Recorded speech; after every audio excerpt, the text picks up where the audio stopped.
Hello students, welcome to smart senior. आज class 10 के जो सबसे इंपॉर्टेंट चैप्टर है, जो जेई और क्लास 12 11 का बेस बनाता है, वो चैप्टर है ट्रिग्नोमेट्री। वही करेंगे इस चैनल पे। ठीक है, तो वीडियो में बने रहने के लिए और सारे अपडेट्स पाने के लिए इस चैनल को सब्सक्राइब करके बेल आइकन को प्रेस कर दीजिए। तो चलिए शुरू करते हैं क्लास 10 का जो सबसे इंपॉर्टेंट चैप्टर है ट्रिग्नोमेट्री। ट्रिग्नोमेट्री क्या होता है और कैसे हम इसका यूज करके सारे क्वेश्चन सॉल्व कर सकते हैं, वो इस वीडियो में मिल जाएगा। तो उम्मीद करूंगा कि तुम इस क्लास को पूरे मनोयोग से देखोगे। ठीक है, तो चलिए शुरू करते हैं। तो सबसे पहले तुमको जानना आना चाहिए कि what is a right angle triangle. तो बेसिक से एकदम बेसिक्स तक पढ़ेंगे और सारे कॉन्सेप्ट्स क्लियर करेंगे, तो वीडियो में बने रहिए। तो पहले समझते हैं हम what is a right angle triangle. ठीक है, किसी भी ट्रायंगल को राइट एंगल कब बोलते हैं हम? जब इसका एक एंगल 90 डिग्री होता है। जब इसका एक एंगल क्या होता है? 90 डिग्री होता है। तो मान लो एक राइट एंगल ट्रायंगल है और इसका ये एंगल है 90 डिग्री, तो इसका नाम दे देते हैं हम ए बी सी। तो ये एक राइट एंगल ट्रायंगल है जिसका एंगल बी पे क्या है? राइट एंगल है। और ये जो ट्रायंगल देख रहे हो, इसको बोलेंगे हम हाइपोटेनस। क्या बोलेंगे? हाइपोटेनस। ठीक है, राइट एंगल के ठीक ऑपोजिट साइड में जो साइड रहता है, उसको बोलते हैं हम हाइपोटेनस। और जिस एंगल को हम कंसीडर करेंगे क्वेश्चन के मुताबिक, उस एंगल को देख के हम बेस और परपेंडिकुलर डिसाइड करते हैं। मान लो इसी क्वेश्चन में हम एंगल सी को कंसीडर कर रहे हैं फर्स्ट, तो ये हो जाएगा हमारा बेस और ये हो जाएगा हमारा परपेंडिकुलर। तो कोई अगर बोलता है कि सर मैंने तो इस एंगल को कंसीडर किया है, तो उसके लिए ये हो जाएगा बेस और ये हो जाएगा परपेंडिकुलर। तो ये जो कॉन्सेप्ट है तुमको याद रखना है। बेस और परपेंडिकुलर डिपेंड करता है आप किस क्वेश्चन को सॉल्व कर रहे हो। जिस क्वेश्चन को सॉल्व कर रहे हो उसी के मुताबिक आपको बेस और परपेंडिकुलर सिलेक्ट करना है। तो ये जो ट्रायंगल दिख रहा है ना, ये ट्रायंगल मैं फिर से लिख देता हूं इसको। ये ट्रायंगल इधर ए है, इधर मान लो बी है, इधर सी है। अगर कोई एंगल ए को कंसीडर करके क्वेश्चन को सॉल्व कर रहा है, तो उसके लिए बेस हो जाएगा ए बी और परपेंडिकुलर हो जाएगा बी सी। लेकिन जो हाइपोटेनस है वो हमेशा सेम रहेगा, वो कोई चेंज नहीं होगा उसमें। ठीक है, तो ये बात नोट डाउन कर लेना कि एंगल के ऊपर डिपेंड करके एंगल्स और एंगल के ऊपर, ठीक है, एंगल के ऊपर डिपेंड करके हम क्या करते हैं? बेस और परपेंडिकुलर को सिलेक्ट करते हैं। तो आई थिंक तुमको ये बात समझ में आ जाएगा कि परपेंडिकुलर जो है वो डिपेंड करता है किस एंगल को हम कंसीडर कर रहे हैं, किस एंगल को कंसीडरेशन में ले रहे हैं। तो आप सीखेंगे हम ट्रिग्नोमेट्री के जो सारे रेशियोज होते हैं वो क्या होता है। ठीक है, ट्रिग्नोमेट्री के सारे रेशियो जो होता है वो क्या होता है। तो मान लो एक ट्रायंगल है, राइट एंगल ट्रायंगल, जिसका नाम है ए बी सी। ठीक है, और ट्रिग्नोमेट्री जो रेशियो है वो बहुत ही आसान चीज है, आपको बस ये याद रखना है कि वो क्या होता है। ये जो राइट एंगल ट्रायंगल है, इसका जब तुम हाइपोटेनस के साथ परपेंडिकुलर का रेशियो लोगे तो कुछ आएगा, परपेंडिकुलर के साथ जब बेस का रेशियो लोगे तो कुछ आएगा, परपेंडिकुलर के साथ जब हाइपोटेनस का रेशियो लोगे तो कुछ आएगा। तो ये जो कुछ आता है ना, उसको हम नाम देते हैं। ठीक है, उसको हम नाम देते हैं। मान लो एक राइट एंगल ट्रायंगल है जिसका बेस, ये ऐसे हम लिख देते हैं ए बी सी, जिसका बेस है बी सी। हम एंगल सी को कंसीडर कर रहे हैं, जिसका बेस है बी सी, जिसका लेंथ है मान लो 5 सेंटीमीटर। ठीक है, जिसका परपेंडिकुलर का लेंथ है 12 सेंटीमीटर। तो ये जो हाइपोटेनस का लेंथ क्या हो जाएगा? 13 सेंटीमीटर हो जाएगा। इसको हम जो निकाले है ना 13 सेंटीमीटर, वो पाइथागोरस के थ्योरम को यूज करके निकाले, root over of base square plus perpendicular square equals to hypotenuse square. तो ये यूज करके हमने ये निकाले। तो इसके लिए दिमाग में उतना प्रेशर देने का कोई जरूरत नहीं, मैं बोल दे रहा हूँ कि इसको किस चीज को यूज करके निकाले हैं हम। Perpendicular square plus base square equals to hypotenuse square, ये जो रूल है इसको यूज करके हमने ये निकाला है। तो ये कुछ रॉकेट साइंस नहीं था। अगर समझ में आया तो लाइक करो और देखते रहो। ठीक है, देखते रहो। अभी मैंने बोला है कि जो कि कोई भी राइट एंगल ट्रायंगल है, उसका किसी दो साइड का जो रेशियो है वो कुछ ना कुछ होता है। तो क्या होता है वो चीज? मान लो मैंने इस परपेंडिकुलर के साथ इस हाइपोटेनस का रेशियो लिया है, तो क्या आ जाएगा? ये 12/13 आ जाएगा। ये एक रेशियो आएगा और इसी रेशियो को हम साइन से कन्वर्ट करते हैं। ठीक है, साइन में डिनोट करते हैं। मतलब जब परपेंडिकुलर और हाइपोटेनस का रेशियो लेंगे, वो हो जाएगा एक राइट एंगल ट्रायंगल के साइन के इक्वल। और किस एंगल के इक्वल होगा वो तुमको याद रखना है। वो होगा जिससे तुम बेस बना रहे थे, जिस एंगल को कंसीडर करके बेस बना रहे थे, उस एंगल के साइन के इक्वल हो जाएंगे परपेंडिकुलर और हाइपोटेनस का रेशियो। तो ये परपेंडिकुलर है, ये हाइपोटेनस का रेशियो है, तो ये हो जाएगा एंगल सी का साइन के बराबर। ठीक है, एंगल सी का साइन के बराबर। तो यही चीज हम अगर जनरलाइज करते हैं, यही चीज अगर हम जनरलाइज करते हैं तो इसको ऐसे लिखते हैं हम कि एंगल साइन अगर किसी एंगल पे देंगे तो हो जाएगा परपेंडिकुलर और हाइपोटेनस के रेशियो के बराबर। साइन को अगर किसी एंगल के साथ मिलाएंगे तो क्या हो जाएगा, वो परपेंडिकुलर और हाइपोटेनस के रेशियो के बराबर। ठीक इसी तरह हम कॉस नाम की और एक चीज है, इसको हम लिख सकते हैं, इसको बोलते हैं कॉस। तो कॉस सी, ठीक है, कॉस सी इसको लिख सकते हैं हम बेस और हाइपोटेनस के रेशियो के बराबर। ठीक है, बेस और हाइपोटेनस के रेशियो के बराबर लिख सकते हैं हम कॉस को। तो ये जो एंगल सी है ना, ये तो 90 degree, 0 degree, 45 degree, 1 degree, 2 degree कुछ भी हो सकता है। तो इसको आप एक वेरिएबल से डिनोट करते हैं। ठीक है, जैसे कि तुम नंबर्स को X Y Z M N P O Q इसे डिनोट करते हो, तो एंगल को हम जनरली थीटा ऐसे डिनोट करते हैं, थीटा। इसको ग्रीक अल्फाबेट बोलते हैं थीटा, थीटा से डिनोट करते हैं। ठीक है, तो ये जो साइन सी है इसको चेंज करके हम लिख सकते हैं sine theta equals to perpendicular by hypotenuse. इसको क्या लिख सकते हैं, perpendicular by hypotenuse, perpendicular by hypotenuse. तो साइन का रेशियो क्या होता है, साइन होता है परपेंडिकुलर और हाइपोटेनस का रेशियो के बराबर। सेम उसी तरह कॉस का वैल्यू क्या होता है, बेस और हाइपोटेनस का रेशियो के बराबर। तो तुमको दो चीज याद रखना है, साइन का रेशियो क्या होता है, मतलब साइन क्या होता है, परपेंडिकुलर और हाइपोटेनस का रेशियो के बराबर। किसी भी एंगल के साइन का वैल्यू परपेंडिकुलर और हाइपोटेनस का रेशियो के बराबर होता है, और किसी भी एंगल का कॉस का वैल्यू बेस और हाइपोटेनस के रेशियो की बराबर होता है। तो इसी तरह और एक मिलता है, और एक रेशियो मिलता है, वो है tan। ठीक है, tan थीटा, इसको लिखते हैं हम परपेंडिकुलर बाय बेस। ये तीन अगर आ गए तो टोटल 6 है, और 6 को तुम लिख सकते हो बहुत ही आसानी से। तुमको पहले ये 3 आना चाहिए। कौन सा 3, साइन, कॉस और tan। साइन, कॉस और tan अगर आ गया तुम बाकी सारे खुद ही भी लिख सकते हो। ठीक है, तो साइन क्या होता है, परपेंडिकुलर और हाइपोटेनस की रेशियो के बराबर। कॉस क्या होता है, बेस और हाइपोटेनस के रेशियो के बराबर। और tan क्या होता है, tan होता है परपेंडिकुलर और बेस की बराबर, रेशियो के बराबर। ठीक है, तो ये 3 चीज मैंने इधर लिख देता हूं जल्दी से, ताकि आसानी से तुम लोग लिख सकते हो। क्या है कि साइन जो है वो साइन, किसी भी एंगल का साइन का वैल्यू क्या होता है, परपेंडिकुलर और हाइपोटेनस की रेशियो के बराबर। कॉस का वैल्यू क्या होता है, कॉस का वैल्यू होता है परपेंडिकुलर नहीं बेस बाय हाइपोटेनस की रेशियो की बराबर। और tan का वैल्यू होता है, tan का वैल्यू होता है perpendicular by base, that is perpendicular और बेस की रेशियो के बराबर। ये बात तुमको अगर समझ में आ गया तो त्रिग्नोमेट्री खत्म। ठीक है, तो उम्मीद करता हूं तुमको ये बात याद रहेगा कि साइन क्या होता है, परपेंडिकुलर और हाइपोटेनस के रेशियो के बराबर। कॉस क्या होता है, बेस और हाइपोटेनस के रेशियो के बराबर। और tan क्या होता है, परपेंडिकुलर और बेस की रेशियो के बराबर। अगर ये 3 चीज तुमने सीख लिया ना, बाकी 3 चीज तुमको ऑटोमेटिकली आ जाएगा। कि ये जो साइन है इसका सिर्फ उल्टा एक चीज है, उसको बोलते हैं हम कोसेक। ये साइन का उल्टा एक होता है कोसेक। इसको हम लिखते हैं कैसे, हाइपोटेनस बाय परपेंडिकुलर। ये जो कॉस है उसका उल्टा होता है सेक। इसका उल्टा क्या होता है, सेक। इसको हम लिखते हैं हाइपोटेनस बाय बेस। और ये जो tan है उसका उल्टा है कॉट। इसको हम लिखते हैं cot theta equals to base by perpendicular. और ये जो sine, cos, tan, cosec, sec क्या होता है, वो साइड के रेशियो के बराबर होता है। ट्रिग्नोमेट्री के जो क्वेश्चन सॉल्व करेंगे ना, वो एक राइट एंगल ट्राइंगल के बेस पे होगा।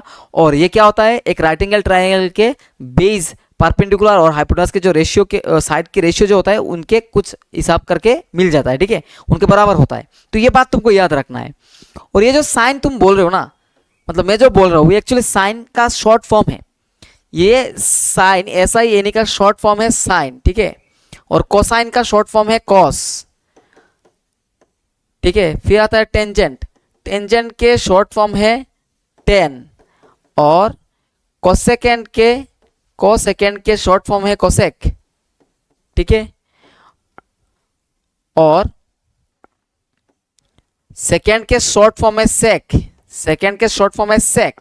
और कोटेंजेंट के शॉर्ट फॉर्म है कॉट। ठीक है, ये बात तुमको याद रखना है कि ये जो सारे एब्रिविएशन है वो इन सारे चीजों से आता है। ये जो सारे एब्रिविएशन है sine, cos, tan, cosec, cot, sec, ये सब इन फुल फॉर्म से आता है। तो ये बात तुमको याद रखना है। कभी भी पूछ सकता है कि ये जो टेंजेंट है उसका एक्चुअल नेम क्या था, वो टेंजेंट था। ठीक है, तो तुमको ये याद रखना है। तो हमने अभी सीखा है कि एक राइट एंगल ट्राइंगल के परपेंडिकुलर और हाइपोटेनस रेशियो को हम बोलते हैं साइन, बेस और हाइपोटेनस के रेशियो को बोलते हैं हम कॉस, परपेंडिकुलर और बेस के रेशियो को बोलते हैं हम टेन, परपेंडिकुलर हाइपोटेनस और परपेंडिकुलर के रेशियो को बोलते हैं हम कोसेक, हाइपोटेनस और बेस के रेशियो को बोलते हैं हम सेक, और बेस और परपेंडिकुलर के रेशियो को बोलते हैं हम कॉट। बस तुमको ये याद रखना है, ठीक है, याद रखना है तुमको। इतना शॉर्ट ट्रिक के बारे में सोचना भी मत, तुम इतना क्वेश्चन सॉल्व करो ना, इतना क्वेश्चन सॉल्व करो, तुमको ऐसे चुटकी में याद रहना चाहिए। ये शॉर्ट ट्रिक सोचने के बारी क्या क्यों आएगा ना, वो मतलब तुमको क्यों ही यूज करना है इसी चीज में शॉर्ट ट्रिक। कुछ लोग है कुछ मतलब शॉर्ट ट्रिक को याद रखने की कोशिश करते हैं, ये याद रखने से अच्छा है कि तुम 10-15 क्वेश्चन ऐसे प्रैक्टिस करो, तुमको ऐसे याद रह जाएगा, हाथ में रहेगा, हाथ में, ठीक है, मैं बोल रहा हूँ हाथ में रहेगा। तो शॉर्ट ट्रिक से ज्यादा क्वेश्चन सॉल्विंग में फोकस करो, ताकि तुमको ऐसे ऐसे नॉलेज हो जाए ना, तुम चुटकी में कर सकते हो। शॉर्ट ट्रिक क्यों याद करो इधर। तो होप करता हूँ ये तुमको ये समझ में आ गया, ये तुम नोट डाउन कर लिए। अभी इसको यूज करके ना हम क्वेश्चन सॉल्व करते तब तुमको याद आएगा कि मतलब समझ आएगा कि ये क्या हो रहा है, क्या इधर हो क्या रहा है। अभी तुमको अगर मुश्किल आ रहा है, जब हम क्वेश्चन सॉल्व करेंगे ना तो आसान हो जाएगा, ठीक है, क्वेश्चन सॉल्व करूंगा तो आसान हो जाएगा। तो चलिए क्वेश्चन सॉल्व करते हैं। तो मैं बेसिक बेसिक क्वेश्चन पहले कराऊंगा ताकि तुमको एक आइडिया लग जाए क्या हो सकता है क्या नहीं हो सकता है। तो मान लो एक राइट एंगल ट्राइंगल है, ठीक है, मान लो एक राइट एंगल ट्राइंगल है, अच्छा से लिखता हूं, ठीक है, अच्छे से लिखने से अच्छा होगा। मान लो ये एक राइट एंगल ट्राइंगल है, इसका बी एंगल पे 90 डिग्री है, इधर एंगल ए है और इधर एंगल सी है, और इसका लेंथ बोला है 5 सेंटीमीटर, इसका लेंथ बोला है 12 सेंटीमीटर और इसका लेंथ बोला है 13 सेंटीमीटर। अभी क्वेश्चन में ये पूछा है कि फाइंड 1 साइन ए प्लस कॉस सी। क्या बोला है? साइन ए प्लस कॉस सी। और 2 नंबर क्वेश्चन ये बोला है कि tan a minus tan c। ये 2 क्वेश्चन हम सॉल्व करेंगे, ठीक है, ये जो 2 क्वेश्चन देख रहे हो हम ये सॉल्व करेंगे इसी कॉन्सेप्ट के ऊपर, ठीक है। अभी देखो साइन प्लस कॉस सी दिया है, साइन ए प्लस कॉस सी दिया है, तुमको ये याद रखना है कि साइन क्या होता है, साइन क्या होता है परपेंडिकुलर और हाइपोटेनस की रेशियो के बराबर, और कॉस क्या होता है बेस और हाइपोटेनस की रेशियो के बराबर। तो 1 नंबर क्वेश्चन अगर हम सॉल्व करेंगे तो कैसे सॉल्व करेंगे ये सोचना पहली बात है, ठीक है। 1 नंबर क्वेश्चन को हम सॉल्व करते हैं, क्या है साइन ए प्लस कॉस सी। अभी तुमको अगर याद है कि साइन क्या होता है, साइन क्या होता है परपेंडिकुलर और हाइपोटेनस का रेशियो, तो ये लिखते थे हम परपेंडिकुलर, ये लिखते थे हाइपोटेनस, प्लस कॉस क्या होता है बेस और हाइपोटेनस की रेशियो, तो ये है बेस और ये है हाइपोटेनस। अभी बारी है परपेंडिकुलर कौन है और हाइपोटेनस कौन है। तो पहले देखो ये एंगल कौन सा बोल रहा है, एंगल ए बोल रहा है, मतलब हम इस एंगल को कंसीडर कर रहे हैं। अगर इस एंगल को कंसीडर कर रहे तो बेस हो जाएगा ये और ये हो जाएगा परपेंडिकुलर। अगर इस एंगल को कंसीडर कर रहे तो बेस हो जाएगा ए बी और बी सी हो जाएगा परपेंडिकुलर। याद है मैंने बोला था स्टार्टिंग में कि एंगल के ऊपर डिपेंड करके हम क्या करते हैं परपेंडिकुलर और बेस को सिलेक्ट करते हैं। जिस एंगल को कंसीडर कर रहे हैं उसी के साइड को हम बोलते हैं बेस, तो ये हो जाएगा बेस अगर एंगल ए को कंसीडर कर रहे हैं, और ये हो जाएगा परपेंडिकुलर, तो परपेंडिकुलर क्या आ जाएगा 12 आ जाएगा, और हाइपोटेनस हमेशा ही 13 रहेगा इधर, ठीक है। प्लस इसमें आते हैं एंगल सी को कंसीडर करके बोला है कि हमको कॉस सी का वैल्यू निकालना है। तो अगर एंगल सी हम कंसीडर करते तो कॉस सी क्या होगा, अगर एंगल सी को कंसीडर करते हैं तो बेस हो जाएगा हमारा बी सी, ठीक है, बेस क्या हो जाएगा हमारा बी सी हो जाएगा, तो बी सी का मतलब 12 और हाइपोटेनस तो हमारा 13 ही होगा, तो 13 आएगा एलसीएम, उधर आएगा 12 प्लस 12, तो आ जाएगा इसका आंसर 24/13, ठीक है। बहुत ही आसान है, बहुत ही आसान है। अगर तुम ये समझ आ गया तुमको तो ये वाला क्वेश्चन हम अभी करके देते हैं, इसमें बहुत और कुछ नॉलेज हमको मिल जाएगा। तो मैं इस क्वेश्चन को इधर कर देता हूं, ठीक है, नहीं इधर दिखाया नहीं जाएगा, तो मैं इसको थोड़ा छोटा करके इधर लिख देता हूं और अब निकालता हूं। 2 नंबर क्वेश्चन बोला है कि tan a minus tan c का वैल्यू निकालो। अभी टेन का मतलब क्या होता है?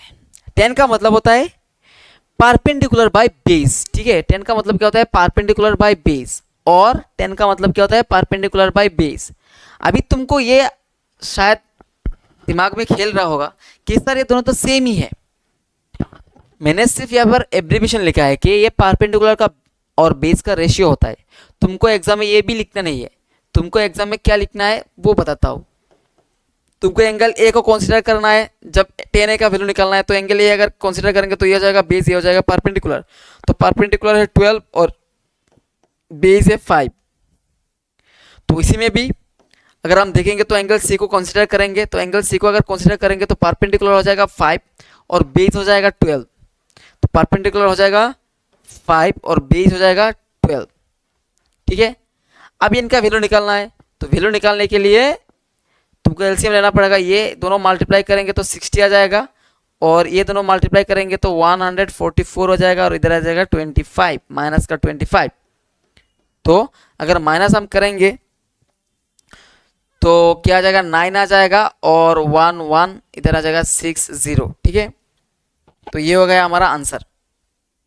अभी तुमको ये जो चीज़ मैंने लिखा है ना, ये एग्जाम में नहीं लिखना है, ये तुमको समझाने के लिए लिखा है मैंने कि टेन का वैल्यू क्या होता है? परपेंडिकुलर और बेस का रेशियो के बराबर होता है। लेकिन तुमको ये याद रखना है कि किस एंगल को कंसीडर करके, किस एंगल को कंसीडर करके हम परपेंडिकुलर और बेस डिसाइड करेंगे, वो क्वेश्चन तय करेगा, ठीक है। वो क्वेश्चन तय करेगा किस एंगल को कंसीडर करके हमको बेस और परपेंडिकुलर डिसाइड करना है। तो आई होप ये जो सिंपल सा क्वेश्चन है तुमको समझ में आया हो। तो ये अगर समझ में आ गया तो हम नेक्स्ट थोड़ा मुश्किल सा सवाल करते हैं, ठीक है। थोड़ा मुश्किल सा सवाल करते हैं। चलो, एक क्वेश्चन ऐसा दिया है कि साइन थीटा इक्वल्स टू 12/13, ठीक है। साइन थीटा इक्वल्स टू 12/13 और पूछा है find cos theta, tan theta, ठीक है। ये सब पूछा है। कॉस और टेन थीटा को निकालो। अगर ये तुम निकाल लिया ना, बाकी तो ऐसे ही हो जाएगा। तो साइन थीटा क्या दिया है? 12/13 दिया है। तो इसमें से हम एक आइडिया लगा सकते हैं। देखो सोचना कैसे है, ये बात इंपॉर्टेंट है। इधर दिया गया है क्या? साइन थीटा इक्वल्स टू 12/13, मतलब एक राइट एंगल ट्राइंगल है जिसका अगर बेस का एंगल थीटा है तो ये जो 12 और 13 देख रहे हो ना, ये क्या होता है? ये होता है परपेंडिकुलर और हाइपोटेनस के रेशियो के बराबर। मतलब ये एग्जैक्ट परपेंडिकुलर और हाइपोटेनस नहीं भी हो सकते, ये रेशियो है, ठीक है। मान लो ये है 120/130, तब भी तो यही आएगा ना, 12/13 ही तो आएगा।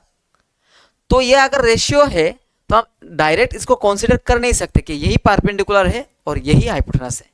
तो इसके लिए हम क्या करेंगे?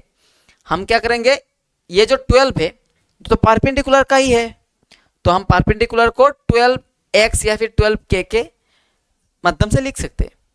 और ये जो देख रहे हो तुम हाइपोटेनस, इसको हम लिख सकते हैं 13x, ठीक है। दोनों सेम चीज़ है, मतलब रेशियो निकालना है तो ये सेम चीज़ तो काट सकते हैं ना ऐसे।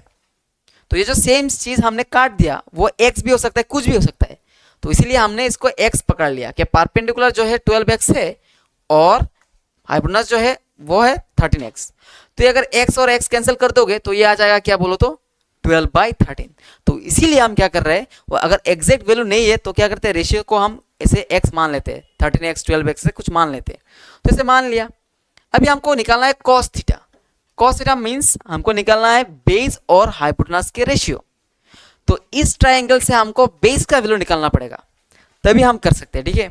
तो बेस का वैल्यू कैसे निकाल सकते हैं? पाइथागोरस थ्योरम को यूज करके। तो वो बेस का वैल्यू क्या आएगा? Base equals to square root of hypotenuse square minus perpendicular square.